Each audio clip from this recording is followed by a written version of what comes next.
নমস্কার প্রিয় দর্শক, প্রিয় শ্রোতা, প্রাণীর কবি চ্যানেলে আপনাদের আরও একবার স্বাগত জানাই। আপনারা যারা গোড়া উপন্যাসটি ধারাবাহিকভাবে শুনছেন তাদেরকে অনেক ধন্যবাদ জানাই।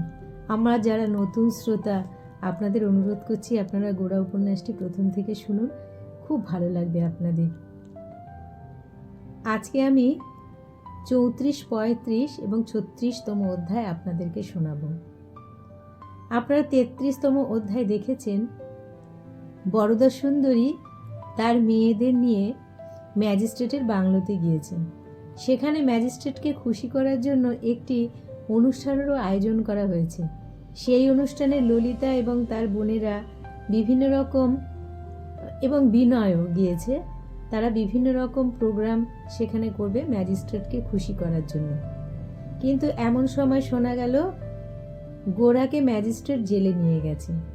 সেই ম্যাজিস্ট্রেটকে খুশি করার জন্য ললিতা এবং তার বোনেরা অনুষ্ঠান করবে, এটা ললিতা আর মানতে পারছিল না। তাই বিদ্রোহী ললিতা কোনো কিছু চিন্তা না করে একই স্টিমারে বিনয়ের সঙ্গে কলকাতায় ফেরত এসেছে। তারপরে এই সমস্ত কিছু আপনারা 33তম অধ্যায় থেকে জানতে পেরেছেন। এবার শুরু হচ্ছে 34তম অধ্যায়। পরদিন বরদা সুন্দরী এবং তাহাদের দলের বাকি সকলে আসিয়া পৌঁছিলেন। হারানবাবু ললিতা সম্বন্ধে তাহার বিরক্তি সংবরণ করিতে না পারিয়া বাসায় না গিয়া ইহাদের সঙ্গে একেবারে পরেশবাবুর কাছে আসিয়া উপস্থিত হইলেন। বরদা সুন্দরী ক্রোধে ও অভিমানে ললিতার দিকে না তাকাইয়া এবং তাহার সঙ্গে কোনো কথা না কহিয়া একেবারে তাহার ঘরে গিয়া প্রবেশ করিলেন। লাবণ্য ও লীলাও ললিতার ওপর খুব রাগ করিয়া আসিয়াছিল। ললিতা এবং বিনয় চলিয়া আসাতে তাহাদের আবৃত্তি ও অভিনয় এমন অঙ্গহীন হইয়া পড়িয়াছিল যে তাহাদের লজ্জার আর সীমা ছিল না। সুচরিতা হারানবাবুর ক্রুদ্ধ ও কটু উত্তেজনায়, বরদা সুন্দরীর অশ্রুমিশ্রিত আক্ষেপে অথবা লাবণ্য লীলার লজ্জিত নিরুৎসাহে কিছুমাত্র যোগ না দিয়া একেবারে নিস্তব্ধ হইয়াছিল। তাহার নির্দিষ্ট কাজটুকু সে কলের মতো করিয়া গিয়াছিল। আজও সে যন্ত্রচালিতের মতো সকলের পশ্চাতে ঘরে আসিয়া প্রবেশ করিল। সুধীর লজ্জা এবং অনুতাপে সংকুচিত হইয়া পরেশবাবুর বাড়ির দরজার কাছ হইতে বাসায় চলিয়া গেল।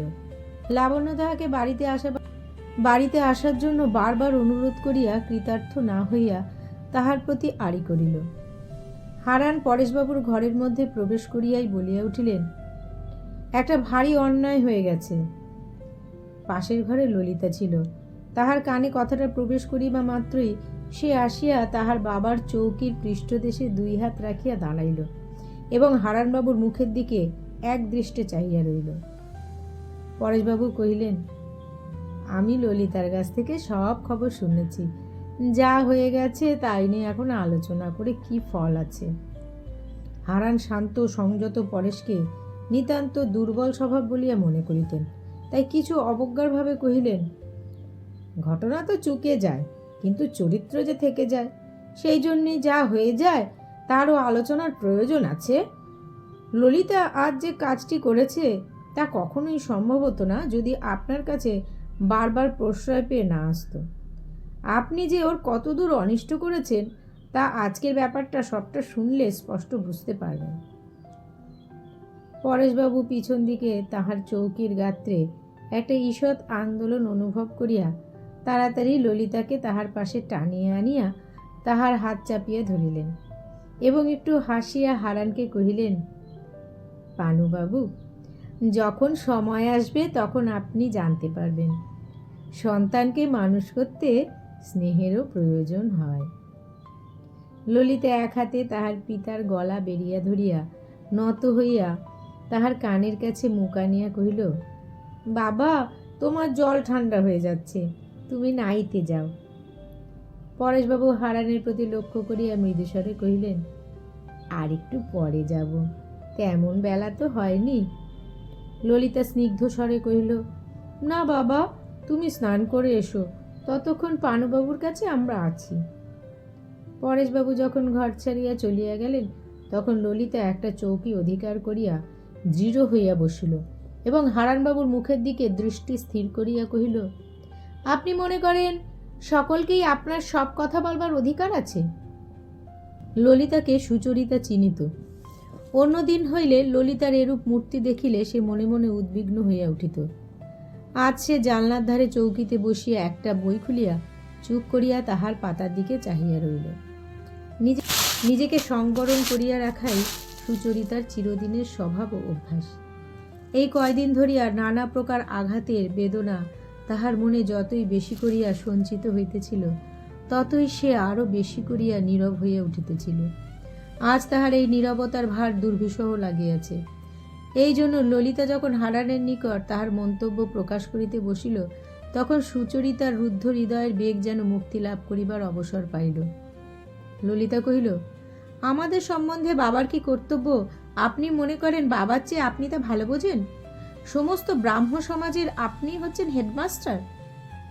ললিতার এই প্রকার উদ্ধত দেখিয়া হারানবাবু প্রথমটা হতবুদ্ধি হইয়া গিয়াছিল। এইবার তিনি তাহাকে খুব একটা কড়া জবাব দিতে যাইতেছিলেন।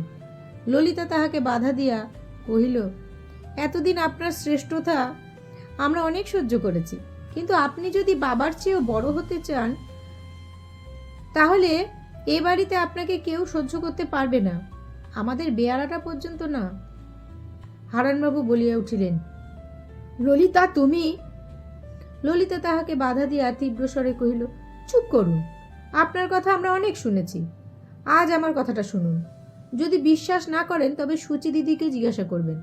আপনি নিজেকে যত বড় বলে কল্পনা করেন, আমার বাবা তার চেয়ে অনেক বেশি বড়।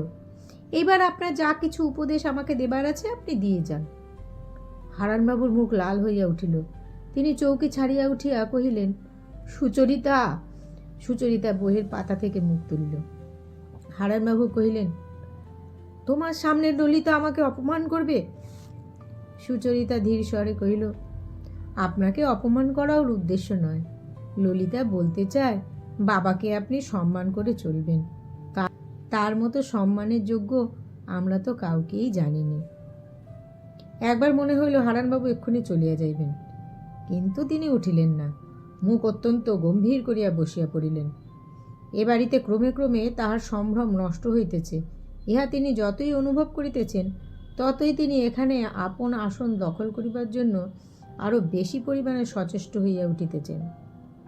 ভুলিতেছেন যে যে আশ্রয় জীর্ণ, তাহাকে যতই জোরের সঙ্গে আঁকড়িয়া ধরা যায়, তাহা ততই ভাঙিতে থাকে। হারানবাবু রুষ্ট গাম্ভীর্যের সহিত চুপ করিয়া রহিলেন। দেখিয়া ললিতা উঠিয়া গিয়া সুচরিতার পাশে বসিল এবং তাহার সহিত মৃদুস্বরে এমন করিয়া কথাবার্তা আরম্ভ করিয়া দিল যেন বিশেষ কিছুই ঘটে নাই। ইতিমধ্যে সতীশ ঘরে ঢুকিয়া সুচরিতার হাত ধরিয়া টানিয়া কহিল, বর দিদি এসো। সুচরিতা কহিল, কোথায় যেতে হবে রে? কহিল, এসো না, তোমাকে একটা জিনিস দেখাবো। ললিতা দিদি, তুমি বলে দাওনি তো? ললিতা কহিল, না। তাহার মাসির কথা ললিতা সুচরিতার কাছে ফাঁস করিয়া দিবে না, এই কথা সতীশের সঙ্গে তার আগেই হইয়া গিয়াছিল। ললিতা আপন প্রতিশ্রুতি পালন করিয়াছিল। মাসির আসার সংবাদ সে সুচরিতাকে দেয় না। অতিথিকে ছাড়িয়া সুচরিতা যাইতে পারিতেছিল না।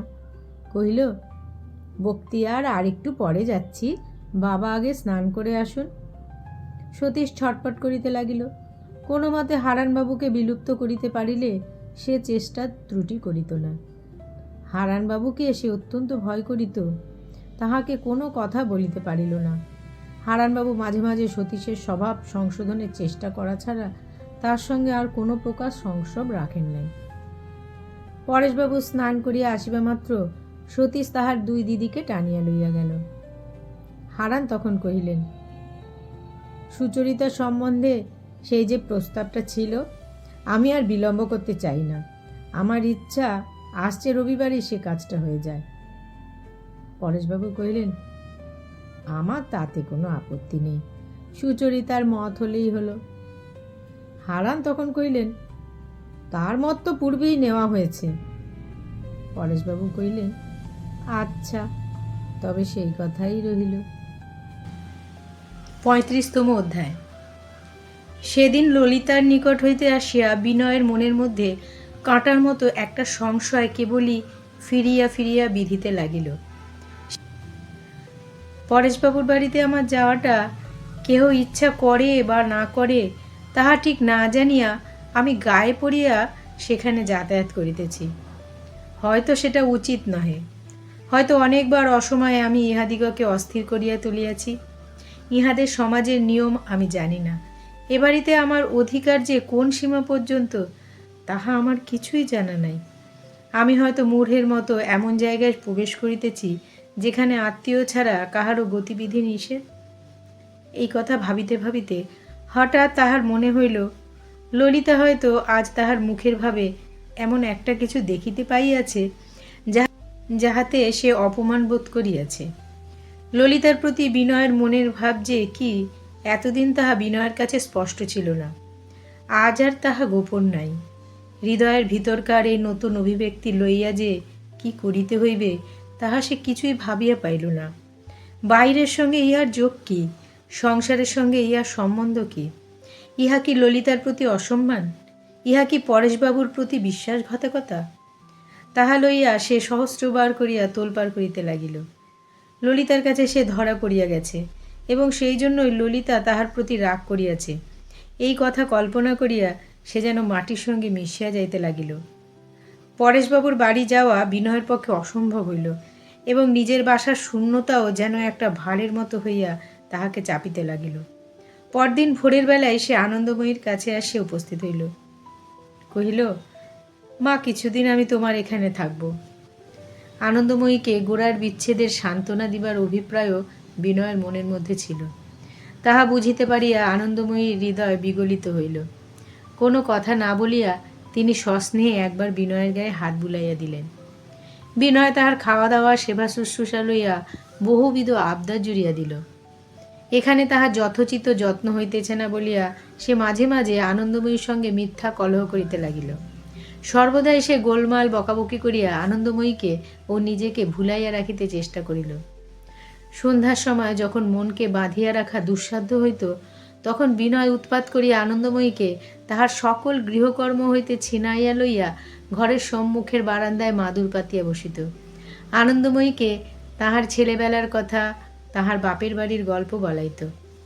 যখন তাহার বিবাহ হয় নাই, তখন তিনি তাহার অধ্যাপক পিতামহের টোলের ছাত্রদের অত্যন্ত আদরের শিশু ছিলেন এবং পিতৃহীনা বালিকাকে সকলে মিলিয়া সকল বিষয়ে প্রশ্রয় দিত। এই বলিয়া তাহার বিধবা মাতার বিশেষ উদ্বেগের কারণ ছিল। সেই সকল দিনের কাহিনী। বিনয় বলিত, মা, তুমি যে কোনোদিন আমাদের মা ছিলে না, সে কথা মনে করলে আমার আশ্চর্য বোধ হয়। আমার বোধ হয় টোলের ছেলেরা তোমাকে তাহাদের ছোট্ট এতটুকু খুকিমা বলেই জানত। দাদামশাইকে বোধ হয় তুমিই মানুষ করার ভার নিয়েছিলে। একদিন সন্ধ্যাবেলায় মাদুরের উপর প্রসারিত আনন্দময়ীর দুই পায়ের তলায় মাথা রাখিয়া বিনয় কহিল, মা, ইচ্ছা করে আমার সমস্ত বিদ্যা বুদ্ধি বিধাতাকে ফিরিয়ে দিয়ে শিশু হয়ে তোমার ওই কোলে আশ্রয় গ্রহণ করি। কেবল তুমি, সংসারে তুমি ছাড়া আমার আর কিচ্ছু থাকে না। বিনয়ের কণ্ঠে হৃদয় ভারাক্রান্ত একটা ক্লান্তি এমন করিয়া প্রকাশ পাইল যে আনন্দময়ী ব্যথার সঙ্গে বিস্ময় অনুভব করিলেন। তিনি বিনয়ের কাছে সরিয়া বসিয়া আস্তে আস্তে তাহার মাথায় হাত বুলিয়া দিতে লাগিলেন। অনেকক্ষণ চুপ করিয়া থাকি আনন্দময়ী জিজ্ঞাসা করিলেন, বিনু, পরেশবাবুদের বাড়ির সব খবর ভালো তো? এই প্রশ্নে হঠাৎ বিনয় লজ্জিত হইয়া চমকিয়া উঠিল। ভাবিল মার কাছে কিছুই লুকানো চলে না। কুণ্ঠিত স্বরে কহিল, হ্যাঁ, তারা সকলেই ভালো আছেন। আনন্দময়ী কহিলেন, আমার বড় ইচ্ছা করে পরেশবাবুর মেয়েদের সঙ্গে আমার চেনা পরিচয় হয়। প্রথমে তো তাঁদের উপর গোড়ার মনের ভাব ভালো ছিল না, কিন্তু ইদানিং তাকে শুদ্ধ যখন তারা বশ করতে পেরেছে, তখন তারা সামান্য লোক হবেন না। বিনয় উৎসাহিত হইয়া কহিল, আমারও অনেকবার ইচ্ছে হয়েছে পরেশবাবুর মেয়েদের সঙ্গে যদি কোনো মতে তোমার আলাপ করিয়ে দিতে পারি। পাছে গোড়া কিছু মনে করে, তাই জন্য আমি কোনোদিন একথা বলিনি। আনন্দময়ী জিজ্ঞাসা করিলেন, বড় মেয়েটির নাম কি? এইরূপ প্রশ্নোত্তরের পরিচয় চলিতে চলিতে যখন ললিতার প্রসঙ্গ উঠিয়া পড়িল, তখন বিনয় সেটাকে কোনো মতে সংক্ষেপে সারিয়ে দিবার চেষ্টা করিল। আনন্দময়ী বাধা মানিলেন না। তিনি মনে মনে হাসিয়া কহিলেন, শুনেছি ললিতার খুব বুদ্ধি। বিনয় কহিল, তুমি কার কাছে শুনলে? আনন্দময়ী কহিলেন, কেন তোমার কাছে? পূর্বে এমন এক সময় ছিল যখন ললিতা সম্বন্ধে বিনয়ের মনে কোনো প্রকার সংকোচ ছিল না। সেই মোহমুক্ত অবস্থায় সে যে আনন্দময়ীর কাছে ললিতার তীক্ষ্ণ বুদ্ধি লইয়া অবাধে আলোচনা করিয়াছিল, সে কথা তাহার মনেই ছিল না। আনন্দময়ী সুনিপন মাঝির মতো সমস্ত বাধা বাঁচাইয়া ললিতার কথা এমন করিয়া চালনা করিয়া লইয়া গেলেন যে বিনয়ের সঙ্গে তাহার পরিচয়ের ইতিহাসের প্রধান অংশগুলি প্রায় সমস্তই প্রকাশ হইয়া পড়িল। গোরার কারাদণ্ডের ব্যাপারে ব্যথিত হইয়া ললিতা যে স্টিমারে একাকিনী বিনয়ের সঙ্গে পালাইয়া আসিয়াছে, সে কথাও বিনয় আজ বলিয়া ফেলিল। বলিতে বলিতে তাহার উৎসাহ বাড়িয়া উঠিল। যে অবসাদে সন্ধ্যাবেলায় তাহাকে চাপিয়া ধরিয়াছিল, তাহা কোথায় কাটিয়া গেল। সে যে ললিতার মতো এমন একটি আশ্চর্য চরিত্রকে জানিয়াছে এবং এমন করিয়া তাহার কথা কহিতে পারিতেছে, ইহাই তাহার কাছে একটা পরম লাভ বলিয়া মনে হইতে লাগিল। রাত্রে যখন আহারের সংবাদ আসিল এবং কথা ভাঙিয়া গেল, তখন হঠাৎ যেন স্বপ্ন হইতে জাগিয়া বিনয় বুঝিতে পারিল, তাহার মনে যাহা কিছু কথা ছিল আনন্দময়ীর কাছে তার সমস্তই বলা হইয়া গেছে। আনন্দময়ী এমন করিয়া সমস্ত শুনিলেন, এমন করিয়া সমস্ত গ্রহণ করিলেন যে ইহার মধ্যে যেন কিছু লজ্জা করিবার আছে, তাহা বিনয়ের মনেই হইল না। আজ পর্যন্ত মার কাছে লুকাইবার কথা বিনয়ের কিছুই ছিল না। অতি তুচ্ছ কথাটিও সে তাহার কাছে আসিয়া বলিত। কিন্তু পরেশবাবুর পরিবারের সঙ্গে আলাপ হইয়া অবধি কোথায় একটা বাধা পড়িয়াছিল। সেই বাধা বিনয়ের পক্ষে স্বাস্থ্যকর হয় নাই। আজ ললিতা সম্বন্ধে তাহার মনের কথা সূক্ষ্মদর্শিনী আনন্দময়ীর কাছে এরকম করিয়া সমস্ত প্রকাশ হইয়া গেছে, তাহা অনুভব করিয়া বিনয় উল্লসিত হইয়া উঠিল। মাতার কাছে তাহার জীবনের এই ব্যাপারটা সম্পূর্ণ নিবেদন করিতে না পারিলে কথাটা কোনো মতেই নির্মল হইয়া উঠিত না। ইহা তাহার চিন্তার মধ্যে কালির দাগ দিতে থাকিত। রাত্রে আনন্দময়ী অনেকক্ষণ এই কথা লইয়া মনে মনে আলোচনা করিয়াছিলেন। গোরার জীবনের যে সমস্যা উত্তরোত্তর জটিল হইয়া উঠিতেছিল, পরেশবাবুর ঘরেই তাহার একটা মীমাংসা ঘটিতে পারে, এই কথা মনে করিয়া তিনি ভাবিতে লাগিলেন, যেমন করিয়া হোক মেয়েদের সঙ্গে একবার দেখা করিতেই হইবে। ৩৬তম অধ্যায়। শশীমুখীর সঙ্গে বিনয়ের বিবাহ যেন এক প্রকার স্থির হইয়া গেছে, এইভাবে মহিম এবং তাহার ঘরের লোকেরা চলিতেছিলেন। শশীমুখী তো বিনয়ের কাছে আসিত না। শশীমুখীর মার সঙ্গে বিনয়ের পরিচয় ছিল না বলিলেই হয়। তিনি যে ঠিক লাজুক ছিলেন তাহা নয়, কিন্তু অস্বাভাবিক রকমের গোপনচারিণী ছিলেন। তাহার ঘরের দরজা প্রায় বন্ধ। স্বামী ছাড়া তাহার আর সমস্তই তালাচাবির মধ্যে।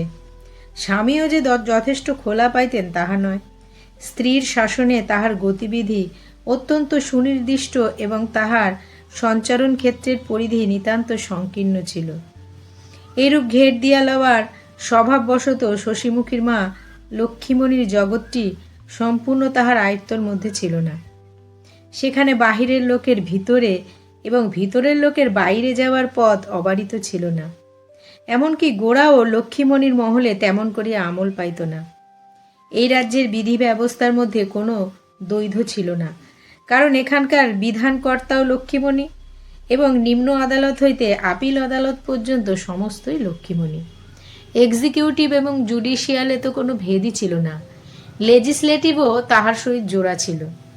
বাহিরের লোকের সঙ্গে ব্যবহারে মহিমকে খুব শক্ত লোক বলিয়াই মনে হইত, কিন্তু লক্ষ্মীমণির এলাকার মধ্যে তাহার নিজের ইচ্ছা খাটাইবার কোনো পথ ছিল না, সামান্য বিষয়েও না। লক্ষ্মীমণি বিনয়কে আড়াল হইতে দেখিয়াছিলেন, পছন্দও করিয়াছিলেন। মহিম বিনয়ের বাল্যকাল হইতে গোরার বন্ধুরূপে তাহাকে এমন নিয়ত দেখিয়া আসিয়াছে যে অতি পরিচয়বশতই তিনি বিনয়কে নিজের কন্যার পাত্র বলিয়া দেখিতেই পান নাই। লক্ষ্মীমণি যখন বিনয়ের প্রতি তাহার দৃষ্টি আকর্ষণ করিলেন, তখন সহধর্মিণীর বুদ্ধির প্রতি তাহার শ্রদ্ধা বাড়িয়া গেল। লক্ষ্মীমণি পাকা করিয়াই স্থির করিয়া দিলেন যে বিনয়ের সঙ্গেই তাহার কন্যার বিবাহ হইবে। এই প্রস্তাবের একটা মস্ত সুবিধার কথা তিনি তার স্বামীর মনে মুদ্রিত করিয়া দিলেন যে বিনয় তাহাদের কাছ হইতে কোনো পণ দাবি করিতে পারিবে না। বিনয়কে বাড়িতে পাইয়াও 2-1 দিন মহিম তাহাকে বিবাহের কথা বলিতে পারে নাই। গোরার কারাবাস সম্বন্ধে তাহার মন বিষণ্ণ ছিল বলিয়া তিনি নিরস্ত ছিলেন। আজ রবিবার ছিল। গৃহিণী মহিমের সাপ্তাহিক দিবানিদ্রাটি সম্পূর্ণ হইতে দিলেন না। বিনয় নূতন প্রকাশিত বঙ্কিমের বঙ্গদর্শন লইয়া আনন্দময়ীকে শুনাইতেছিল। পানের ডিবা হাতে লইয়া সেইখানে আসিয়া মহিম তক্তপোষের উপরে ধীরে ধীরে বসিলেন। প্রথমত বিনয়কে একটা পান দিয়া তিনি গোরার উচ্ছৃঙ্খল নির্বুদ্ধিতা লইয়া বিরক্তি প্রকাশ করিলেন। তাহার পরে তাহার খালাস হইতে আর কয়দিন বাকি তাহা আলোচনা করিতে গিয়া অত্যন্ত অকস্মাৎ মনে পড়িয়া গেল যে অঘ্রাণ মাসের প্রায় অর্ধেক হইয়া আসিয়াছে। কহিলেন, বিনয়, তুমি যে বলেছিলে অঘ্রাণ মাসে তোমাদের বংশে বিবাহের নিষেধ আছে, সেটা কোনো কাজের কথা নয়। একে তো পাঁজি পুঁথিতে নিষেধ ছাড়া কথাই নেই, তার উপরে যদি ঘরের শাস্ত্র বানাতে থাকো তাহলে বংশরক্ষা হবে কি করে? বিনয়ের সংকট দেখে আনন্দময়ী কহিলেন, শশীমুখীকে এতটুকু বেলা থেকে বিনয় দেখে আসছে, ওকে বিয়ে করার কথা ওর মনে লাগছে না, সেই জন্যই অঘ্রাণ মাসে ছুতা করে বসে আছে। মহিম কহিলেন, সে কথা তো গোড়ায় বললেই হতো। আনন্দময়ী কহিলেন, নিজের মন বুঝতেও যে সময় লাগে, পাত্রের কি অভাব আছে মহিম? গোরা ফিরে আসুক, সে তো অনেক ভালো ছেলেকে জানে, সে একটা ঠিক করে দিতে পারবে। মহিম মুখ অন্ধকার করিয়া কহিলেন, খানিকক্ষণ চুপ করিয়া রইলেন। তারপরে কহিলেন, মা, তুমি যদি বিনয়ের মন ভাঙিয়া না দিতে তাহলে ও এ কাজে আপত্তি করত না। বিনয় ব্যস্ত হইয়া কি একটা বলিতে যাইতেছিল। আনন্দময়ী বাধা দিয়া কহিলেন, তার সত্য কথা বলছি মহিম, আমি ওকে উৎসাহ দিতে পারিনি। বিনয় ছেলে মানুষ, ও হয়তো না বুঝে একটা কাজ করে বসতেও পারত, কিন্তু শেষকালে তো ভালো হতো না বাবা। আনন্দময়ী বিনয়কে আড়ালে রাখিয়া নিজের পরেই মহিমের রাগের ধাক্কাটা গ্রহণ করিলেন। বিনয় তাহা বুঝিতে পারিয়া নিজের দুর্বলতা লজ্জিত হইয়া উঠিল। সে নিজের অসম্মতি স্পষ্ট করিয়া প্রকাশ করিতে উদ্যত হইলে মহিমার অপেক্ষা না করিয়া মনে মনে এই বলিতে বলিতে বাহির হইয়া গেলেন যে বিমাতা কখনো আপন হয় না। মহিম যে কথা মনে করিতে পারেন এবং বিমাতা বলিয়া তিনি যে সংসারের বিচার ক্ষেত্রে বারবার আসামি শ্রেণীতেই ভুক্ত আছেন, আনন্দময়ী তাহা জানিতেন। কিন্তু লোকে কি মনে করিবে এ কথা ভাবিয়া চলা তাহার অভ্যাস নাই। যেদিন তিনি গোরাকে কোলে তুলিয়া লইয়াছেন সেই দিন হইতে লোকের আচার, লোকের বিচার হইতে তাহার প্রবৃত্তি একেবারে স্বতন্ত্র হইয়া গেছে। সেই দিন হইতে তিনি এমন সকল আচরণ করিয়া আসিতেছেন যাহাতে লোকে তাহার নিন্দাই করে। তাহার জীবনের মর্মস্থানে যে একটি সত্য গোপন তাহাকে সর্বদা পীড়া দিতেছে, লোক নিন্দায় তাহাকে সেই পীড়া হইতে কতকটা পরিমাণে মুক্তি দান করে। লোকে যখন তাহাকে খ্রিস্টান বলিত, তিনি গোরাকে কোলে চাপিয়া ধরিয়া বলিতেন, ভগবান জানেন খ্রিস্টান বলিলে আমার নিন্দা হয় না। এমনি করিয়া ক্রমে সকল বিষয়ে লোকের কথা হইতে নিজের ব্যবহারকে বিচ্ছিন্ন করিয়া লওয়া তাহার স্বভাব সিদ্ধ হইয়াছিল। এই জন্য মহিম তাহাকে মনে মনে বা প্রকাশ্যে বিমাতা বলিয়া লাঞ্ছিত করিলেও তিনি নিজের পথ হইতে বিচলিত হইতেন না। আনন্দময়ী কহিলেন, বিনু, তুমি পরেশবাবুদের বাড়ি অনেকদিন যাওনি। বিনয় কহিল, অনেকদিন আর কই হলো। আনন্দময়ী কহিলেন, স্টিমার থেকে আসার পর দিন থেকে তো আর একবারও যাওনি। সে তো বেশি দিন নয়, কিন্তু বিনয় জানিত মাঝে পরেশবাবুর বাড়ি তাহার যাতায়াত এত বাড়িয়াছিল যে আনন্দময়ীর পক্ষেও তাহার দর্শন দুর্লভ হইয়া উঠিয়াছিল। সেই হিসেবে পরেশবাবুর বাড়ি অনেকদিন যাওয়া হয় নাই। লোকের তাহা লক্ষ্য করিবার বিষয় হইয়াছে বটে। বিনয় নিজের ধুতির প্রান্ত হইতে একটা সুতা ছিঁড়িতে ছিঁড়িতে চুপ করিয়া বসিয়া রইল। এমন সময় বেহারা আসিয়া খবর দিল, মাঝি, কাহা সে মাইলো গায়া। বিনয় তাড়াতাড়ি উঠিয়া দাঁড়াইল। কে আসিল? কোথা হইতে আসিল? খবর লইতে লইতে সুচরিতা ও ললিতা ঘরের মধ্যে আসিয়া প্রবেশ করিল। বিনয়ের ঘর ছাড়িয়া বাহিরে যাওয়া ঘটিল না। সে স্তম্ভিত হইয়া দাঁড়াইয়া রইল। দুজনে আনন্দময়ীর পায়ের ধুলা লইয়া প্রণাম করিল। ললিতা বিনয়কে বিশেষ লক্ষ্য করিল না। সুচরিতা তাহাকে নমস্কার করিয়া কহিল, ভালো আছেন? আনন্দময়ীর দিকে চাহিয়া সে কহিল, আমরা পরেশবাবুর বাড়ি থেকে আসছি। আদর করিয়া বসাইয়া কহিলেন, আমাকে সে পরিচয় দিতে হবে না। তোমাদের দেখিনি মা, কিন্তু তোমাদের আপনার ঘরের বলেই জানি। দেখিতে দেখিতে কথা জমিয়া উঠিল। বিনয় চুপ করিয়া বসিয়া আছে দেখিয়া সুচরিতা তাহাকে আলাপের মধ্যে টানিয়া লইবার চেষ্টা করিল। মৃদু স্বরে জিজ্ঞাসা করিল, আপনি অনেকদিন আমাদের ওখানে যাননি কেন? বিনয় ললিতার দিকে একবার দৃষ্টি নিক্ষেপ করিয়া লইয়া কহিল, ঘন ঘন বিরক্ত করলে পাছে আপনাদের স্নেহ হারাই, মনে এই ভয় হয়। সুচরিতা একটু হাসিয়া কহিল, স্নেহ যে ঘন ঘন বিরক্তির অপেক্ষা রাখে সে আপনি জানেন না বুঝি? আনন্দময়ী কহিলেন, তাও খুব জানে মা, কি বলবো তোমাদের, সমস্ত দিন ওর ফরমাসে আর আবদারে আমার যদি একটু অবসর থাকে। এই বলিয়া স্নিগ্ধ দৃষ্টি দ্বারা বিনয়কে নিরীক্ষণ করিলেন। বিনয় কহিল, ঈশ্বর তোমাদের ধৈর্য দিয়েছেন, আমাকে দিয়ে তারই পরীক্ষা নিচ্ছেন। সুচরিতা ললিতাকে একটু ঠেলা দিয়া কহিল, শুনছিস ভাই ললিতা, আমাদের পরীক্ষাটা বুঝি শেষ হয়ে গেল, পাশ করতে পারিনি বুঝি। ললিতা এ কথায় কিছুমাত্র যোগ দিল না দেখে আনন্দময়ী হাসিয়া কহিলেন, এবার আমাদের বিনু নিজের ধৈর্যের পরীক্ষা করছে। তোমাদের ও যে কি চোখে দেখেছে সে তো তোমরা জানো না। সন্ধেবেলায় তোমাদের কথা ছাড়া কোনো কথা নেই, আর পরেশবাবুর কথা উঠলে ও তো একেবারে গলে যায়। আনন্দময়ী ললিতার মুখের দিকে চাহিলেন। সে খুব জোর করিয়া চোখ তুলিয়া রাখিল বটে, কিন্তু বৃথা লাল হইয়া উঠিল। আনন্দময়ী কহিলেন, তোমার বাবার জন্য ও কত লোকের সঙ্গে ঝগড়া করেছে, ওর দলের লোকেরা তো ওকে ব্রাহ্ম বলে জাতে ঠেলবার জো করেছে। বিনু অমন অস্থির হয়ে উঠলে চলবে না বাছা, সত্যি কথাই তো বলছি, এতে লজ্জা করবার তো কোনো কারণ দেখি নেই, কি বলো মা? এবার ললিতার মুখের দিকে চাহিতেই তাহার চোখ নামিয়া পড়িল। সুচরিতা কহিল, বিনয়বাবু যে আমাদের আপনার লোক সে কথা আমরা খুব জানি, কিন্তু সে যে কেবল আমাদেরই গুণে তা নয়, সে ওর নিজের ক্ষমতা। আনন্দময়ী কহিলেন, তা ঠিক বলতে পারি না মা, ওকে তো এতটুকু বেলা থেকে দেখছি, এতদিন ওর বন্ধুর মধ্যে এক আমার গোড়াই ছিল। এমনকি আমি দেখেছি ওদের নিজের দলের লোকের সঙ্গেও বিনয় মিলতে পারে না, কিন্তু তোমাদের সঙ্গে ও দুদিনের আলাপে এমন হয়েছে যে আমরাও আর ওর নাগাল পাইনি। ভেবেছিলাম এই নিয়ে তোমাদের সঙ্গে ঝগড়া করব, কিন্তু এখন দেখতে পাচ্ছি আমাকেও ওরই দলে ভিড়তে হবে, তোমরা সকলকেই হার মানাবে। এই বলে আনন্দময়ী একবার ললিতার ও একবার সুচরিতার চিবুক স্পর্শ করিয়া অঙ্গুলি দ্বারা চুম্বন গ্রহণ করিলেন। সুচরিতা বিনয়ের দুরবস্থা লক্ষ্য করিয়া সদয় চিত্তে কহিল, বিনয়বাবু বাবা এসেছেন, তিনি বাইরে কৃষ্ণদয়াল বাবুর সঙ্গে কথা করছেন। শুনিয়া বিনয় তাড়াতাড়ি বাইরে চলিয়া গেল। তখন গোরা ও বিনয়ের অসামান্য বন্ধুত্ব লইয়া আনন্দময়ী আলোচনা করিতে লাগিলেন। শ্রোতা দুইজনে যে উদাসীন নহে তাহা বুঝিতে তাহার বাকি ছিল না। আনন্দময়ী জীবনে এই দুটি ছেলেকেই তার মাতৃস্নেহের পরিপূর্ণ অর্ঘ্য দিয়া পূজা করিয়া আসিয়াছেন। সংসারে ইহাদের চেয়ে বড় তাহার আর কেউ নাই।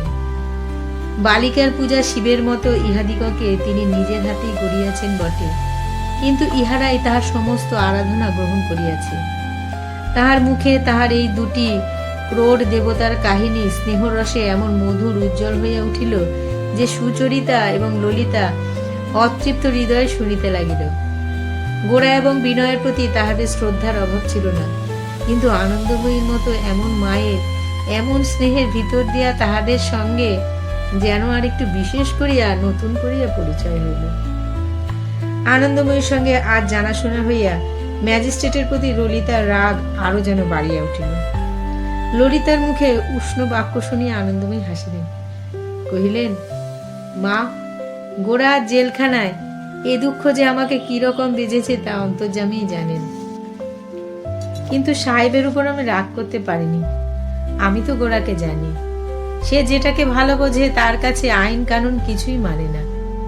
যদি না মানে তবে যারা বিচারকর্তা তারা তো জেলে পাঠাবেই, তাতে তাদের দোষ দিতে যাব কেন? গোরার কাজ গোরা করেছে, ওদের কর্তব্য ওরা করছে, এতে যাদের দুঃখ পাওয়ার তারা দুঃখ পাবেই। আমার গোড়া চিঠি যদি পড়ে দেখো মা, তাহলে বুঝতে পারবে ও দুঃখকে ভয় করেনি, কারো উপর মিথ্যা রাগও করেনি। যাতে যা ফল হয় তা সমস্ত নিশ্চয় জেনেই সে কাজ করেছে। এই বলিয়া গোড়ার সযত্ন রক্ষিত চিঠিখানি বাক্স হইতে বাহির করিয়া সুচরিতার হাতে দিলেন। কহিলেন, মা তুমি চেঁচিয়ে পড়ো, আমি আর একবার শুনি। গোড়া সেই আশ্চর্য চিঠিখানি পড়া হইয়া গেলে তারপর তিনজনেই কিছুক্ষণ নিস্তব্ধ হইয়া রইলেন। আনন্দময়ী তাহার চোখের প্রান্ত আঁচল দিয়ে মুছিলেন। এই যে চোখের জল, তাহাতে শুধু মাতৃহৃদয়ের ব্যথা নয়, তাহার মধ্যে আনন্দ এবং গৌরব মিশিয়াছিল। তাহার গোড়া কি যে সে গোড়া? ম্যাজিস্ট্রেট তাহার কসুর মাপ করিয়া তাহাকে দয়া করিয়া ছাড়িয়া দিবেন, সে কি তেমনি গোড়া? সে যে অপরাধ সমস্ত স্বীকার করিয়া জেলে দুঃখ ইচ্ছা করিয়া নিজের কাঁধে তুলিয়া লইয়াছে, তাহার সে দুঃখের জন্য কাহারও সহিত কোনো কলহ করিবার নাই। গোড়া তাহা অকাতরে বহন করিতেছে এবং আনন্দময়ীও ইহা সহ্য করিতে পারিবেন। ললিতা আশ্চর্য হইয়া আনন্দময়ীর মুখের দিকে চাহিয়া রহিল। ব্রাহ্মণ পরিবারের সংস্কার ললিতার মনে খুব দৃঢ় ছিল। যে মেয়েরা আধুনিক প্রথায় শিক্ষা পায় নাই এবং যাহাদিগকে সে হিঁদু বাড়ির মেয়ে বলিয়া জানিত, তাহাদের প্রতি ললিতার শ্রদ্ধা ছিল না। শিশুকালে বরদা সুন্দরী তাহাদের প্রতি লক্ষ্য করিয়া বলিতেন, হিঁদু বাড়ির মেয়েরাও এমন কাজ করে না। সে অপরাধের জন্য ললিতা বরাবর একটু বিশেষ করিয়াই মাথা হেঁট করিয়াছে। আজ আনন্দময়ী মুখের কয়টি কথা শুনিয়া তাহার অন্তঃকরণ বারবার করিয়া বিস্ময় অনুভব করিতেছে। যেমন বল তেমনি শান্তি, তেমনি আশ্চর্য সৎ বিবেচনা। অসংযত হৃদয়াবেগের জন্য ললিতা নিজেকে এই রমণীর কাছে খুবই খর্ব করিয়া অনুভব করিল। তাহার মনের ভিতরে আজ ভারী একটা ক্ষুব্ধতা ছিল। সেই জন্য সে বিনয়ের মুখের দিকে চায় নাই, তার সঙ্গে কথাও কয় নাই, কিন্তু আনন্দময়ী স্নেহে, করুণায় ও শান্তিতে মণ্ডিত মুখখানির দিকে চাহিয়া তাহার ভিতরকার সমস্ত বিদ্রোহের তাপ যেন জুড়াইয়া গেল। চারিদিকে সকলের সঙ্গে তাহার সম্বন্ধ সহজ হইয়া আসিল। ললিতা আনন্দময়ীকে কহিলেন, গৌরবাবু যে এত শক্তি কোথা থেকে পেয়েছেন তা আপনাকে দেখে আজ বুঝতে পারলেন। আনন্দময়ী কহিলেন, ঠিক বোঝনি। গোরা যদি আমার সাধারণ ছেলের মতো হতো, তাহলে আমি কোথা থেকে বল পেতুম? তাহলে কি আর তার দুঃখ আমি এমন করে সহ্য করতে পারতুম? ললিতার মনটা আজ কেন যে এতটা বিকল হইয়া উঠিয়াছিল, তাহার একটু ইতিহাস বলা আবশ্যক। এই কয়দিন প্রত্যহ সকালে বিছানা হইতে উঠিয়াই প্রথম কথা ললিতার মনে এই জাগিয়াছে যে আজ বিনয়বাবু আসিবেন না। অথচ সমস্ত দিনই তাহার মন এক মুহূর্তের জন্য বিনয়ের আগমন প্রতীক্ষা করিতে ছাড়ে নাই। ক্ষণে ক্ষণে সে কেবলই মনে করিয়াছে বিনয় হয়তো আসিয়াছে, হয়তো সে উপরে না আসিয়া নিচের ঘরে পরেশবাবুর সঙ্গে কথা কহিতেছে। এই জন্য দিনের মধ্যে কতবার সে অকারণে এ ঘরে ও ঘরে ঘুরিয়াছে তাহার ঠিক নাই। অবশেষে দিন যখন অবসান হয়, রাত্রে যখন সে বিছানায় শুইতে যায়, তখন সে নিজের মনখানা লইয়া যে কি করিবে ভাবিয়া পায় না। বুক ফাটিয়া কান্না আসে, সঙ্গে সঙ্গে রাগও হইতে থাকে। কাহার উপরে রাগ করিবে বুঝিয়া ওঠাই শক্ত। রাগ বুঝি নিজের উপরেই। কেবলই মনে হয়, এ কি হইল, আমি বাঁচিব কি করিয়া? কোনো দিকে তাকাইয়া যে কোনো রাস্তা দেখিতে পাই না, এমন করিয়া কতদিন চলিবে? ললিতা জানে বিনয় হিন্দু, কোনো মতেই বিনয়ের সঙ্গে তাহার বিবাহ হইতে পারে না। অথচ নিজের হৃদয়কে কোনো মতেই বশ মানাইতে না পারিয়া লজ্জায় ভয়ে তাহার প্রাণ শুকাইয়া গেছে। বিনয়ের হৃদয় যে তাহার প্রতি বিমুখ নহে, এ কথা সে বুঝিয়াছে বলিয়াই নিজেকে সংবরণ করা তাহার পক্ষে আজ এত কঠিন হইয়াছে। সেই জন্যই সে যখন উতলা হইয়া বিনয়ের আশায় পথ চাহিয়া থাকে, সেই সঙ্গে তাহার মনের ভিতরে একটা ভয় হইতে থাকে, পাছে বিনয় আসিয়া পড়ে। এমনি করিয়া নিজের সঙ্গে টানাটানি করিতে করিতে আজ সকালে তাহার ধৈর্য আর মানিল না। তাহার মনে হইল বিনয় না আসাতেই তাহার প্রাণের ভিতরটা কেবলই অশান্ত হইয়া উঠিতেছে। একবার দেখা হইলেই এত অস্থিরতা দূর হইয়া যাইবে। সকালবেলায় সে সতীশকে নিজের ঘরের মধ্যে টানিয়া আনিল। সতীশ আজকাল মাসিকে পাইয়া বিনয়ের সঙ্গে বন্ধুত্ব চর্চার কথার একরকম ভুলিয়া গিয়াছিল। ললিতা তাহাকে কইল, বিনয়বাবুর সঙ্গে তোর বুঝি ঝগড়া হয়ে গেছে? সে এই অপবাদ সতেজে অস্বীকার করিল। ললিতা কহিল, ভারী তো তোর বন্ধু, তুই কেবলই বিনয়বাবু বিনয়বাবু করিস, তিনি তো ফিরেও তাকান না। সতীশ কহিল, ইস তাই তো, কখনো না। পরিবারের মধ্যে ক্ষুদ্রতম সতীশকে নিজের গৌরব স্বপ্রমাণ করিবার জন্য এমনি করিয়া বারংবার গলার জোর প্রয়োগ করিতে হয়। আজ প্রমাণকে তাহার চেয়েও দৃঢ়তর করিবার জন্য সে তখনই বিনয়ের বাসায় ছুটিয়া গেল। ফিরিয়া আসে কহিল, তিনি যে বাড়ি নেই, তাই জন্যই আসতে পারেননি। ললিতা জিজ্ঞাসা করিল, এ কয়দিন আসেননি কেন? সতীশ কহিল, কদিনই যে ছিলেন না। তখন ললিতা সুচরিতার কাছে গিয়া কহিল, দিদি ভাই, গৌরবাবুর মায়ের কাছে আমাদের কিন্তু একবার যাওয়া উচিত। সুচরিতা কহিল, তাদের সঙ্গে যে পরিচয় নেই। ললিতা কহিল, বাহ, গৌরবাবুর বাপ যে বাবার ছেলেবেলাকার বন্ধু ছিলেন। সুচরিতার মনে পড়িয়া গেল, কহিল, হ্যাঁ তা বটে। সুচরিতা অত্যন্ত উৎসাহিত হইয়া উঠিল, কহিল, ললিতা ভাই, তুমি যাও, বাবার কাছে গিয়ে বলবে যাও। ললিতা কহিল, না, আমি যেতে পারবো না, তুমি বলো না। শেষকালে সুচরিতা এই পরেশবাবুর কাছে গিয়া কথাটা পারিতেই তিনি বললেন, ঠিক বটে, এতদিন আমাদের যাওয়াই উচিত ছিল। আহারের পর যাওয়ার কথাটা যখনই স্থির হইয়া গেল, তখনই ললিতার মন বাঁকিয়া উঠিল। তখন আবার কোথা হইতে অভিমান এবং সংশয় আসিয়া তার উল্টা দিকে টানিতে লাগিল। সুচরিতাকে গিয়া সে কহিল, দিদি, তুমি বাবার সঙ্গে যাও, আমি যাব না। সুচরিতা কহিল, লক্ষ্মী আমার, ভাই আমার, চল ভাই, গোল করিস নে। অনেক অনুনয়ে ললিতা গেল, কিন্তু বিনয়ের কাছে যে সে পরাস্ত হইয়াছে, বিনয় অনায়াসেই তাহাদের বাড়ি না আসিয়া পারিল। আর সে আজ বিনয়কে দেখিতে ছুটিয়াছে। এই পরাভবের অপমানে তাহার বিষম একটা রাগ হইতে লাগিল। বিনয়কে এখানে দেখিতে পাইবার আশাতেই আনন্দময়ীর বাড়ি আসিবার জন্য যে তাহার এতটা আগ্রহ জন্মিয়াছিল, এই কথাটা সে মনে মনে একেবারে অস্বীকার করিবার চেষ্টা করিতে লাগিল, এবং নিজের সেই জেদ বজায় রাখিবার জন্য না বিনয়ের দিকে তাকাইল, না তাহার নমস্কার ফিরাইয়া দিল, না তাহার সঙ্গে একটা কথা কহিল। বিনয় মনে করিল, ললিতার কাছে তাহার মনের গোপন কথাটা ধরা পড়িয়াছে বলিয়াই সে অবজ্ঞার দ্বারা তাহাকে এমন করিয়া প্রত্যাখ্যান করিতেছে। ললিতা যে তাহাকে ভালোবাসিতেও পারে, এ কথা অনুমান করিবার উপযুক্ত আত্মাভিমান বিনয়ের ছিল না। বিনয় আসিয়া সংকোচে দরজার কাছে দাঁড়াইল। পরেশবাবু এখন বাড়ি যেতে চাচ্ছেন, এনাদের সকলকে খবর দিতে বললেন। ললিতা যাহাতে তাহাকে না দেখিতে পায় এমন করিয়াই বিনয় দাঁড়াইয়াছিল।